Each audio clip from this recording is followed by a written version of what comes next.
இந்தியாவுக்குள்ள இருக்கிற ஒரு ஸ்டேட்னுடைய முதல்வரை சந்திச்சுட்டு இரு நாடுகளுக்கு இடையே ஒத்துழைப்புன்னு தைரியமா டெர்ஜி கோர் ஒரு பதிவிடுகிறார் என்றால் என்ன திமிர் இருக்கும். இது எவ்வளவு பெரிய அயோக்கியத்தம். விவசாயிகள் போராட்டம்னு பேரு, அதுக்கு பின்னால சீக்கியம் வந்தது. குடியுரிமை சட்ட திருத்த போராட்டம்னு பேரு, அதுக்கு பின்னால இஸ்லாமியம் வந்தது. சோ ஒவ்வொன்றுக்கு பின்னால ஒரு மதத்தினுடைய வாடை அடிக்கணும். அப்படி அடிச்சால் இந்தியாவில் ஒரு கலவரத்தை உருவாக்க முடியும்.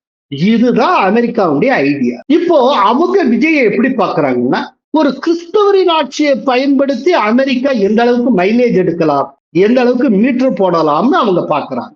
என்னைக்குமே அமெரிக்கா ஆபத்தான நாடு. சீனாவை காட்டிலும் ஒரு மோசமான. ரஷ்யா ஒரு நாளும் இந்த அயோக்கியத்தனத்தை செய்யாது. ஆனால் அமெரிக்கா கூசாமல் செய்யும். ஜம்மு காஷ்மீர் என்பது கடந்த காலத்தில் இந்தியாவின் ஒருங்கிணைந்த பகுதியாகவே இருந்தது, இப்போதும் இருக்கிறது, இனிமேலும் இருக்கும் என்று அவர் கூறியிருக்கிறார். The Union Territory of Jammu and Kashmir is a matter strictly internal to India.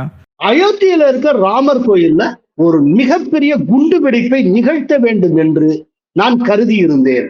அவர் சொல்லியிருக்கான். இஸ்லாமிய பயங்கரவாதியின் எவன் பிடிபட்டாலும் பெரும்பாலான கர்நாடகத்துல பிடிபடுறான். அதாவது காங்கிரஸ் இருக்கிற இடம் தங்களுக்கு பாதுகாப்பு அப்படின்னு பயங்கரவாதிகள் நம்புகிறார்கள்னா காங்கிரசுடைய பார்வை என்ன? கொஞ்சம் யோசிச்சு பாரு.